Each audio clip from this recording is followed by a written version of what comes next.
Hello friends, welcome back to my channel. आज का हमारा टॉपिक है ब्लड ग्रुप। सबसे पहले मैं आपको बताऊंगी कि ब्लड ग्रुप किसने डिस्कवर किया। Landsteiner and Wiener discovered it. Then blood में क्या होता है, आपको मैंने पहले वाली वीडियो में भी बताया था। ब्लड में प्लाज्मा और कॉर्पसल्स होते हैं। प्लाज्मा में क्या होता है, एंटीबॉडीज जो तैर रही होती हैं, और कॉर्पसल्स में क्या होता है, आरबीसीज, डब्ल्यूबीसीज एंड प्लेटलेट। आरबीसी के ऊपर एंटीजन होता है, that's why it decides blood group. जब भी हमने किसी पेशेंट का ब्लड ग्रुप करना है तो हम क्या लेते हैं, उसके आरबीसीज। आरबीसी से हम उसका ब्लड ग्रुप चेक करते हैं।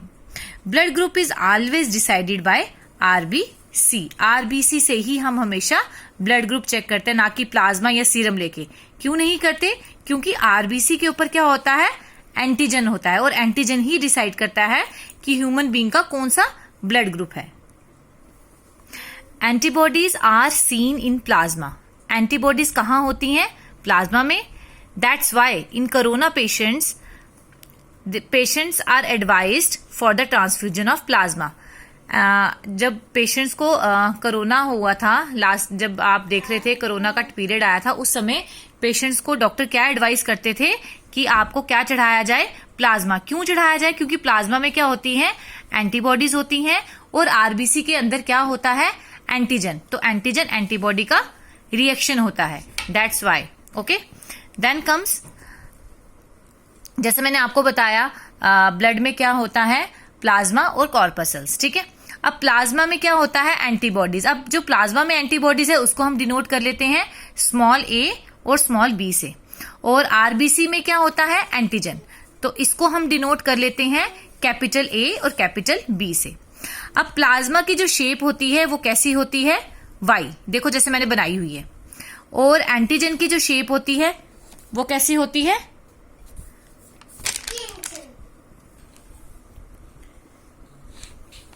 प्लाज्मा में क्या होता है, एंटीबॉडीज, जिसको हम डिनोट करेंगे ए और बी से, और इसकी शेप किसकी तरह होती है, लाइक वाई।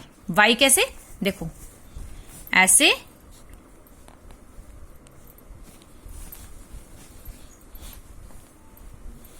ऐसे। एंटीजन में क्या होता है, आरबीसी में क्या होता है, एंटीजन। एंटीजन को हम डिनोट करेंगे कैपिटल ए और कैपिटल बी से। इसमें क्या होता है, ब्लड ग्रुप और एंटीजन आर सेम थिंग। अगर हम ब्लड ग्रुप करें या एंटीजन करें, वो सेम ही थिंग है। Antigen is the type of protein. Antigen क्या है, ये एक प्रोटीन की टाइप है। अगर किसी में ए एंटीजन है तो हम कह सकते हैं कि उसके अंदर कौन सा ग्रुप है, ए ग्रुप। और अगर किसी की आरबीसी के ऊपर बी एंटीजन है तो हम क्या कह सकते हैं कि वो कौन से ग्रुप का है, बी ग्रुप का। अगर कोई ओ ग्रुप का हो तो उसमें कोई भी एंटीजन नहीं होगा। ठीक है, जैसे मैंने आपको बताया ये आरबीसी है। ठीक है, आरबीसी के ऊपर क्या होता है, एंटीजन होता है। ए ग्रुप वालों के ऊपर क्या होगा, ए ग्रुप जो होगा उसके ऊपर ए एंटीजन होगा, और बी ग्रुप वालों के ऊपर क्या होगा, बी एंटीजन। लेकिन जो ओ ग्रुप वाला होगा उसके ऊपर कोई भी एंटीजन नहीं होगा।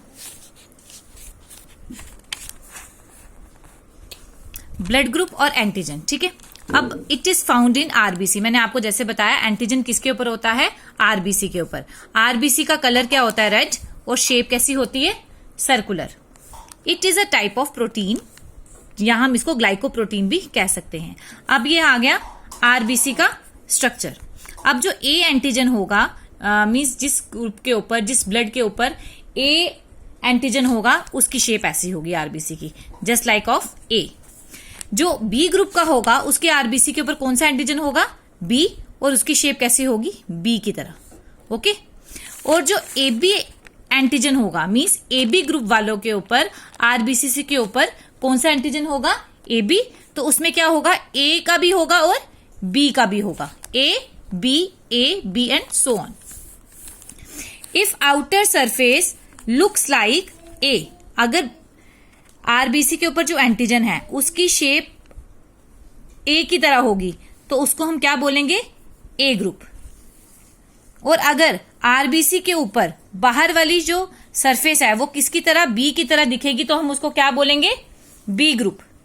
और अगर ए बी की तरह दिखेगी, मीन्स ए बी होगा और बी बी होगा, तो उसको हम क्या बोलेंगे, ए बी ग्रुप। आरबीसी होगा जिसके ऊपर कोई भी एंटीजन नहीं होगा, तो उसको हम क्या बोलेंगे, एंटीजन, या वो ग्रुप क्या है, ओ। अब आता है एंटीबॉडी।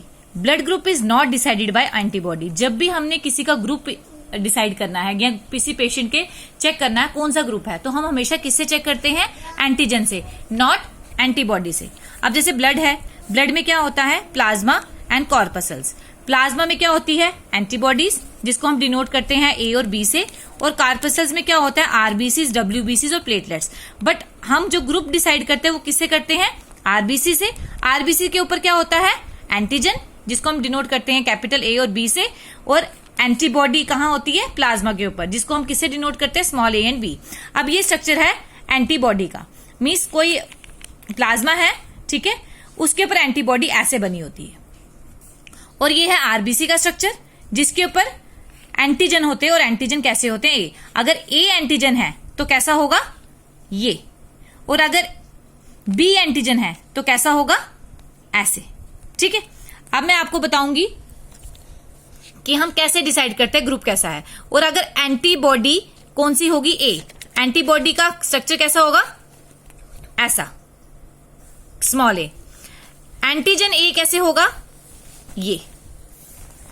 जब एंटीजन ए एंटीबॉडी ए मिलेंगे तो उसके में क्या हो जाएगा, वो फंस जाएंगे और क्लॉट बना लेंगे और वो मर जाएगा, और वहां पे क्लॉटिंग होगी तो वहां पे रिएक्शन हो जाएगा। जैसे देखो, ये क्या है आपका एंटीबॉडी ए, और ये क्या है, एंटीजन ए।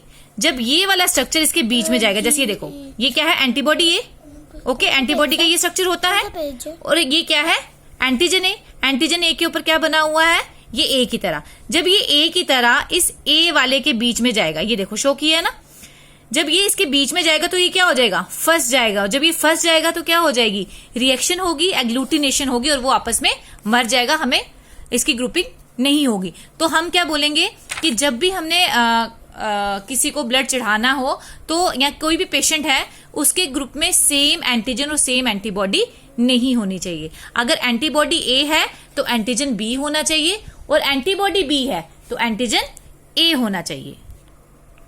अब देखो, जैसे ये एंटीबॉडी बी है और ये क्या है, एंटीजन बी। अगर एंटीबॉडी बी है उसका स्ट्रक्चर ऐसा होगा, और एंटीजन बी है उसका स्ट्रक्चर ये होगा। जब ये इसके साथ जुड़ेगा, जब इनकी हम सेम ग्रुप की ऐसे क्रॉस मैच करेंगे तो क्या होगा, ये एक दूसरे के पीछे फंस जाएगा। तो क्या होगा, जब एंटीजन बी और एंटीबॉडी बी से मिलेगा तो वो उसमें फंस जाएगा, देख रहे हो आप, जब फंस जाएगा तो वो क्लॉट बना देगा, ठीक है। तो इसलिए कभी भी किसी पेशेंट के ब्लड में सेम एंटीबॉडी और एंटीजन सेम नहीं होना चाहिए। मींस अगर ए एंटीबॉडी है तो एंटीजन कौन सा होना चाहिए, बी, और अगर बी एंटीबॉडी है तो एंटीजन कौन सा होना चाहिए, ए। एंटीजन और एंटीबॉडी की रिएक्शन जो है वो अलग अलग होनी चाहिए। जैसे एंटीजन और antibody should not be same, antigen और एंटीबॉडी सेम नहीं होने चाहिए, they should be opposite, okay. Then comes group antigen और एंटीबॉडी। अब देखो, ग्रुप अगर किसी का ए होगा तो उसमें कौन सी एंटीजन होंगे, ए के, और एंटीबॉडी कौन सी होगी, बी। किसी का ग्रुप अगर बी है तो उसमें एंटीजन कौन सा होगा, ये बी वाला, और उसमें एंटीबॉडी कौन सी होगी, ए। मैंने बोला कभी भी किसी का ग्रुप करना हो तो सेम एंटीजन और एंटीबॉडी सेम नहीं होनी चाहिए। अगर ग्रुप ए का है सो उसमें एंटीजन कौन सा है, ए, और एंटीबॉडी कौन सी होगी, बी। ग्रुप बी में एंटीजन कौन सा है, बी, और एंटीबॉडी कौन सी है, ए। ए बी ग्रुप में एंटीजन ए भी है और बी भी है, और इसमें no antibodies present, totally depend on WBC. इस केस में जब किसी का ए बी ग्रुप होता है तो उसमें एंटीजन ए और बी तो होते हैं, लेकिन उसमें एंटीबॉडी कोई नहीं होती। ओ ग्रुप में कोई भी एंटीजन नहीं होता, ठीक है। ए में ए एंटीजन होता है, बी में बी एंटीजन होता है, ए बी में ए और बी दोनों होते हैं, और ओ ग्रुप में कोई भी एंटीजन नहीं होता, और इसमें एंटीबॉडीज होती हैं, ए बी और B B. Blood group A में एंटीबॉडी बी की होती है, ब्लड ग्रुप बी में एंटीबॉडी ए की होती है, ब्लड ग्रुप ए बी में कोई एंटीबॉडी नहीं होती, और ब्लड ग्रुप ओ में ए और बी दोनों एंटीबॉडीज होती हैं। ओके, सो एक बार लास्ट में रिकॉल कर लेते हैं। ग्रुप जिसको हम एंटीजन भी कहते हैं और एंटीबॉडीज अलग हैं, ठीक है। अब मैं आपको बताऊंगी अगर किसी में ग्रुप ए है तो उसमें एंटीजन भी ए होगा और एंटीबॉडी कौन सी होगी, बी। ग्रुप बी में एंटीजन बी होगा और एंटीबॉडी ए होगी। ग्रुप ए बी में एंटीजन कौन सा होगा, ए और बी, और एंटीबॉडी कोई नहीं होगी। और अगर ग्रुप ओ है तो उसमें एंटीजन कोई नहीं होगा और एंटीबॉडीज ए और बी दोनों होगी। अगर किसी को इस वीडियो में ग्रुप से रिलेटेड कुछ भी पूछना है तो प्लीज मुझे कमेंट में लिखें। अगर वीडियो पसंद आया होगा तो प्लीज लाइक करें, शेयर करें और सब्सक्राइब करें। सब्सक्राइब करने के बाद बेल आइकन दबाना ना भूलें, क्योंकि मैं अपनी रोज कोई ना कोई नई वीडियो डाल रही हूं और अगर आप बेल आइकन दबाएंगे तो आपको हमारी न्यू वीडियो की नोटिफिकेशन आ जाएगी। Thank you for watching my channel.